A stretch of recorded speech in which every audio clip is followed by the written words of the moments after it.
Salve pessoal, beleza? Hoje a nossa aulinha vai ser sobre corrente elétrica, tá?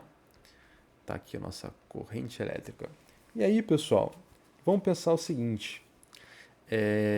A gente tinha falado o seguinte, discutido anteriormente na sala de aula, o seguinte, que são as cargas negativas dos elétrons, né? Que andam dentro de um, de um condutor, né? São os elétrons e não os prótons. Mas nem sempre isso foi conhecido, né?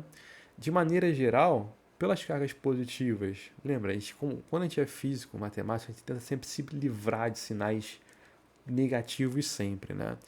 E de maneira convencional, as pessoas, antes de descobrir que são os elétrons que se movem pelo fio, eles acreditavam não, de maneira convencional, simplesmente escolheram que são as cargas positivas que andam pelo fio, certo? Então, se as cargas positivas andam no fio, a gente vai dizer que esse é o sentido convencional da corrente, tá? E o que vai ser a corrente, tá? A gente conversou que são os elétrons que andam durante um condutor, né? Por um condutor, não durante. Mas muitas das vezes, quando você não tem nenhuma bateria num circuito ou ligando o condutor, o que acontece é que esses elétrons eles estão andando por esse condutor de maneira aleatória. Eles não estão andando de maneira ordenada. De tal maneira que existe um fluxo zero, né, nulo, porque, sei lá, para cada carga que vai para a esquerda, vai uma para a direita. Para cada que vai para cima, vai uma para baixo. Então você não tem um fluxo ordenado, né, de cargas elétricas. Mas quando você coloca uma bateria nesse circuito, o que acontece é que você começa a ter um fluxo ordenado, né? Ou seja, as cargas elétricas elas começam a andar agora de maneira ordenada. Ou seja, se a gente pensar nas cargas positivas aqui, elas vão estar todas andando num fluxo, né? Nesse sentido anti-horário, né? E as cargas negativas, né, os elétrons, no sentido horário. E aí, pessoal, você pode perguntar, professor, mas eu posso escolher qualquer um, sentido convencional ou sentido real, né, que são os elétrons? Pode. Porque pensa comigo, se você pensar que o fluxo ou a corrente são as cargas positivas andando no sentido anti-horário, não vai ser a mesma coisa que pensar, a ideia oposta, na verdade, né, não vai ser a mesma coisa que pensar nas cargas negativas andando no sentido horário, certo? Não é uma ideia oposta? E se for uma ideia oposta, não faz sentido que elas significam a mesma coisa, né? Cargas positivas andando para cá não devem significar cargas negativas andando no sentido contrário? Sim, de fato funciona e é por isso que a gente não abriu mão, né, da ideia de corrente convencional. E normalmente a gente vai utilizar com mais frequência justamente a corrente convencional para falar de circuitos, tá? A corrente real, ela só é utilizada quando uma questão ou quando alguém fala explicitamente sobre ela, tá?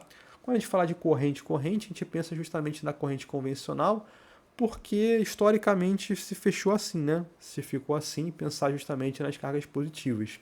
Só cuidado, pessoal. Quando a gente fala de corrente real, a gente fala de movimento dos elétrons andando no condutor, de maneira ordenada. Mas quando a gente fala de cargas positivas, ou seja, da corrente convencional, a gente não fala do movimento dos prótons andando naquele sentido. Por quê, pessoal? Porque antes de descobrir o elétron e o próton, essa convenção foi feita, tá? E essa ideia de próton, ela não existia na ideia do primeiro da primeira do primeiro trabalho, né, sobre circuitos elétricos, tá? Ela só apareceu depois. Então, é errado você falar que a corrente convencional são o movimento dos prótons. São apenas o movimento arbitrário, né, e convencional das cargas positivas, tá? Não se fala de prótons aqui não. Lembrando que o movimento arbitrário das cargas positivas em um sentido é idêntico a falar o movimento das cargas negativas no sentido oposto, tá? Então não falem que no sentido convencional é o movimento dos prótons, tá?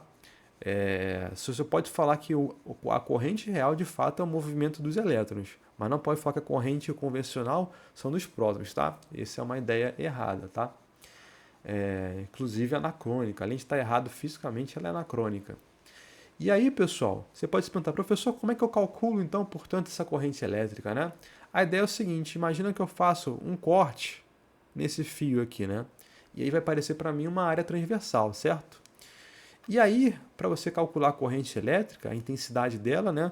Você pensa no seguinte, olha, quanto mais cargas elétricas passarem por essa seção, maior vai ser a corrente elétrica, né? Ou quanto maior forem as cargas elétricas passando por segundo nessa seção, maior é a corrente elétrica. Então está aqui a definição de corrente elétrica, né? É a quantidade de cargas que passa numa seção por unidade de tempo. E aí a unidade de corrente elétrica, você pode se perguntar qual que é, né? Seria, né, em tese, você pegar a unidade de carga elétrica, que é o Coulomb, né? A gente já discutiu sobre isso, e a unidade de tempo, de intervalo de tempo, né? Que é o segundo no sistema internacional, né? E aí, portanto, a unidade deveria ser Coulomb por segundo. Só que a gente criou uma homenagem para um cientista da época que trabalhava muito com a ideia de corrente elétrica, que era o Ampère, né? E aí deu a nomenclatura, a letra A, né, maiúscula, para falar de corrente elétrica. E o nome do físico era Ampère. Eu acho que o acento é para o outro lado mesmo. E aí, a gente vai utilizar essa unidade aqui para falar de corrente elétrica, tá? E essa aqui é a definição de corrente elétrica. Agora, pessoal, a gente vai falar um pouquinho sobre fontes de voltagem ou diferença de potencial, tá? Aqui você tem uma pilha, né, ligada a um fio numa lâmpada, e aí você consegue fornecer energia para aquela lâmpada, né, e fazer ela acender. E você repara o seguinte, que a gente fez até essa discussão no questionário, que é o seguinte, se essa pilha tem 1,5 volts nas duas extremidades, significa, portanto, que cada Coulomb que passa por essa pilha, né, vai receber 1,5 joules de energia, certo? Qualquer carga que passa ali por dentro dessa pilha aí vai receber 1,5 joules de energia, tá? E o que está acontecendo internamente? Repara que eu só peguei um exemplo aqui muito parecido aqui com o da pilha, né? Só tirei a pilha aqui e coloquei apenas um fio, certo? Repara o seguinte, o que acontece aqui, né? Você poderia se perguntar, professor, mas se aqui tem uma diferença de potencial positiva e uma diferença de potencial negativa, se aqui tem uma corrente elétrica convencional, quando as cargas positivas chegam aqui, nessa parte aqui de baixo, e vão entrar dentro da bateria, elas vão querer permanecer aqui, né? Porque aqui está um potencial negativo, né, menor, ele não vai querer ir na direção do potencial positivo, né? A gente já discutiu sobre isso, porque a gente pode associar a esse potencial positivo cargas positivas e esse potencial negativo cargas negativas, né? Aí você pode falar, ele não quer, a carga positiva ela não quer sair desse potencial de baixo e potencial de cima, ela quer permanecer aqui. E aí, pessoal, que está a função da pilha. O que a pilha vai fazer? Ela vai fazer tipo como se fosse um degrau, né? Ela vai realizar trabalho, pessoal, para tirar essa carga do potencial negativo e jogá-la lá para cima, tá? E esse trabalho que você faz justamente para jogar essa carga positiva lá para cima é justamente a função da pilha. É ela que faz isso e faz o circuito funcionar, né? Porque não funcionaria, né, se fosse simplesmente um potencial aqui, porque as cargas positivas elas não querem subir esse degrau de maneira espontânea, né? Da mesma forma, imagina que você, por exemplo, você está num escorrega, né? Aqui está o escorrega e aqui tem uma escadinha para subir no escorrega, certo? E aí imagina que você quer subir nesse escorrega, certo? Aqui está você. E aí você sobe no escorrega, né? Só que você percebe o seguinte, você, de maneira não espontânea, não quer subir essas escadas, né? Você tem que realizar um certo trabalho para subir essas escadas. E aí, depois que você subiu, você ganha energia potencial, né? Mas depois que quando você desce e se escorrega, você perde energia potencial gravitacional, certo? A ideia aqui é idêntica, pessoal. A pilha, ela vai justamente fazer você subir essas escadas, certo? E à medida que essas cargas estão andando aqui nesse circuito, nesse fio, ele vai perder energia potencial. e depois que ele perde energia potencial e chega aqui embaixo de novo, a bateria vai fazer o mesmo exercício de pegar as cargas positivas e jogar lá para cima de volta, realizando o trabalho, tá? Essa energia que a bateria faz para realizar trabalho de uma carga que está aqui de baixo e jogar lá para cima é o que a gente chama de força eletromotriz, tá? Normalmente utiliza a letra epsilon para associar ao potencial, né, a diferença de potencial relacionada a esse trabalho, né? E aí, pessoal, quando você tem uma bateria que a gente vai chamar de bateria ideal, essa força eletromotriz, né, ela vai ser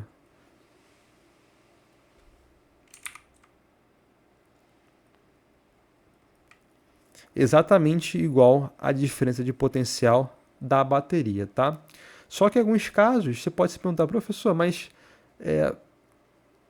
nesse caminho das cargas positivas, será que não existe nenhum obstáculo, algo que dificulte a passagem da carga positiva lá para cima? E de fato existe. Essa dificuldade vai ser a resistência. Então, antes de falar um pouquinho sobre a resistência da bateria, vamos falar de resistência em geral, tá? O que acontece? Quando você tem um condutor, certo? Ele vai resistir à passagem de corrente elétrica. E esse condutor, a gente vai chamar ele de resistor, tá? E tenha um certo cuidado, pessoal, que resistência e resistor são coisas diferentes. Resistência vai ser a propriedade do material a resistir à passagem de corrente elétrica. O resistor é o material, certo? Mas, todavia, entretanto, a gente tem que tomar o seguinte cuidado.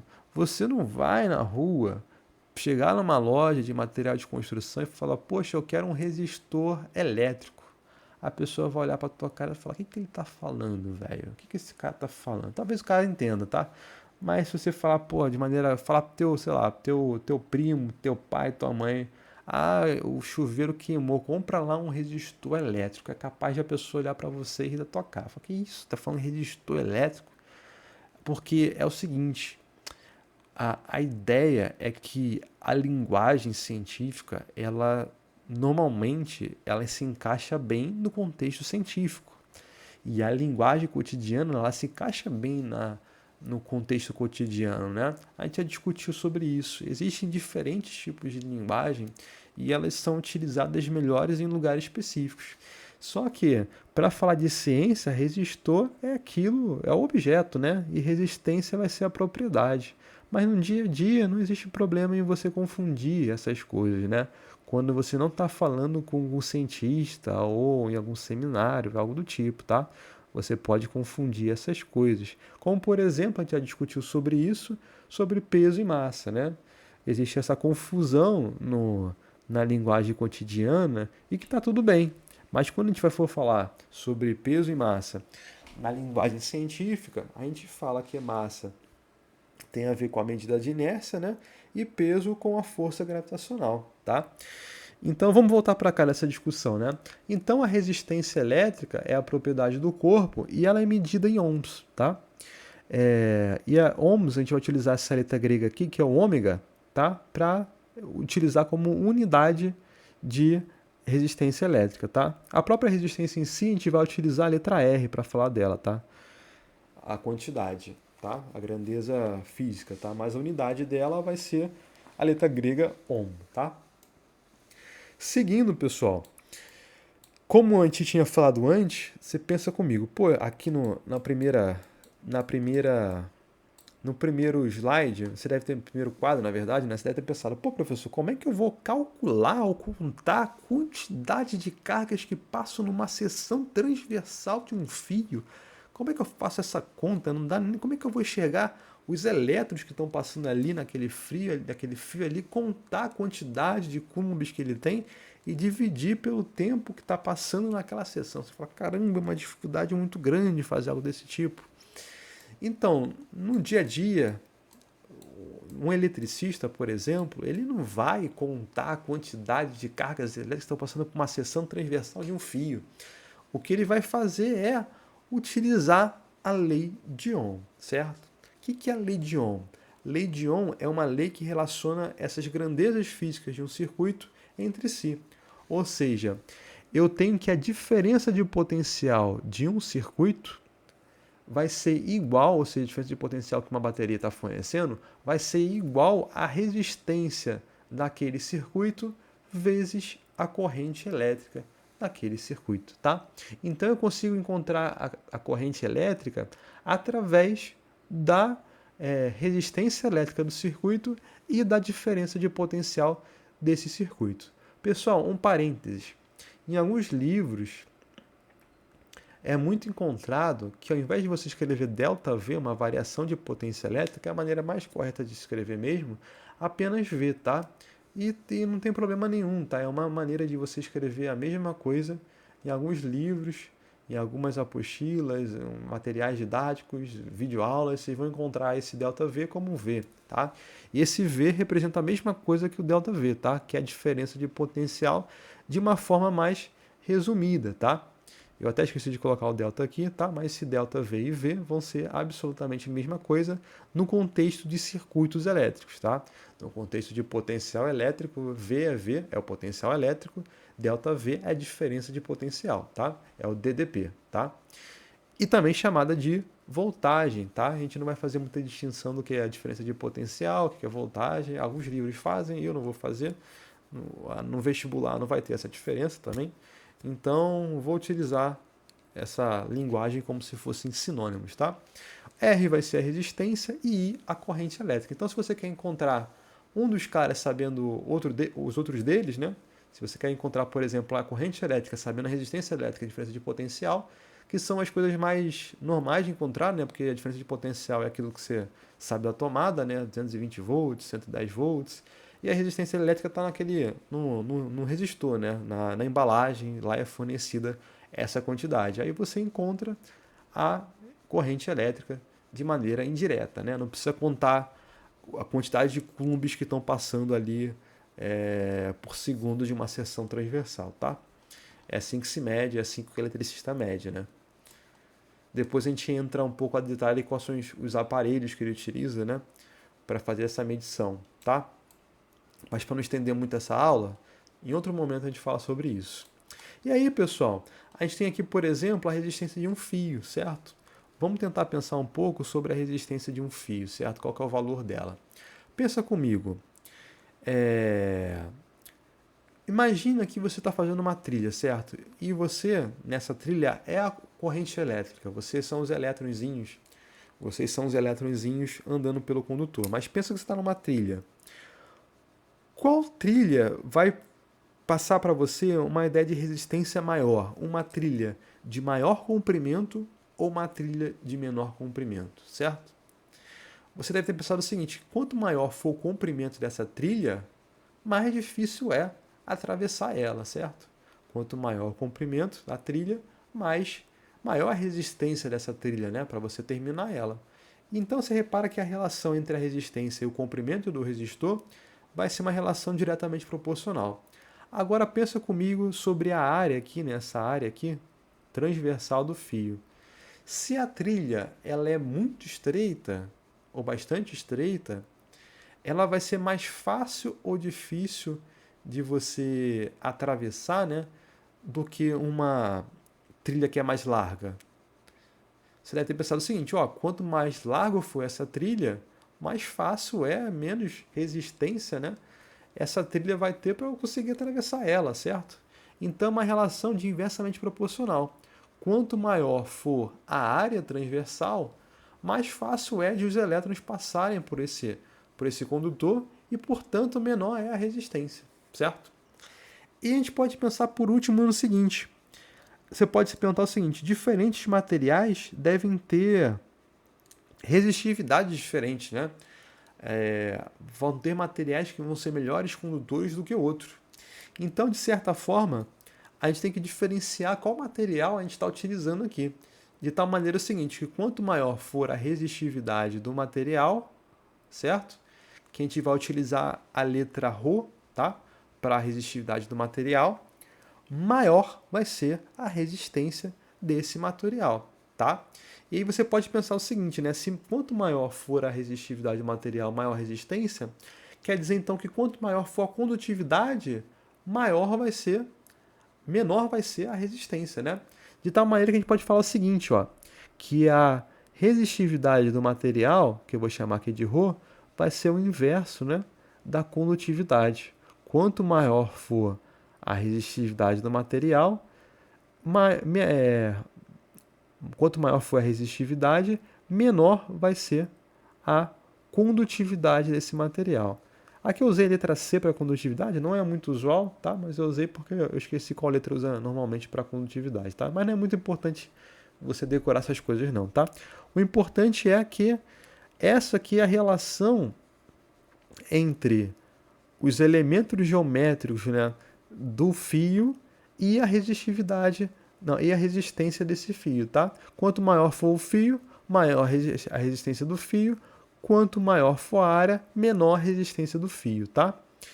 E aí, pessoal, aqui para a gente fechar a aula, a gente tem alguns materiais, né, que tem diferentes resistividades, né? Eu peguei esse material essa tabela da apostila de vocês.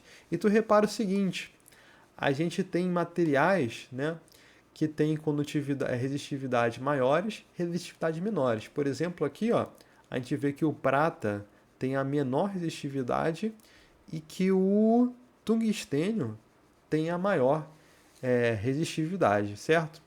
E aí você pode se perguntar, professor, eu sei que normalmente é o cobre, né, que a gente utiliza para usar os fios elétricos, né, fazer os fios elétricos. Por que a gente não utiliza então, portanto, a prata, né, que tem uma resistividade menor? Inclusive, eu acho que o ouro tem uma resistividade menor do que a prata e do cobre. E a razão ela é simples, né? Porque a prata ela é menor encontrada na natureza, né? Normalmente, se você encontrar muita quantidade de prata na natureza, você ficou rico, né? Você vai lá e vende essa prata porque o preço da prata é altíssimo, né?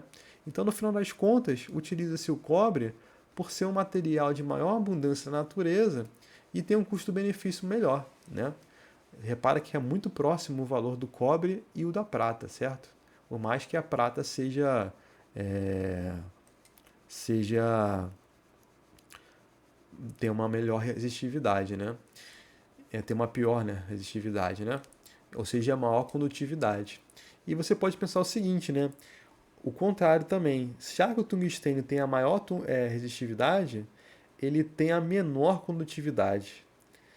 E, portanto, a prata também tem a maior condutividade, certo? A operação inversa da resistividade é a condutividade, tá? Então, pessoal, por hoje é o suficiente, tá? Próxima aula a gente vai entrar mais no assunto do circuito elétrico, para a gente ficar especialista no assunto, para vocês gabaritarem todas as questões, tá bom? Um grande abraço e até sábado.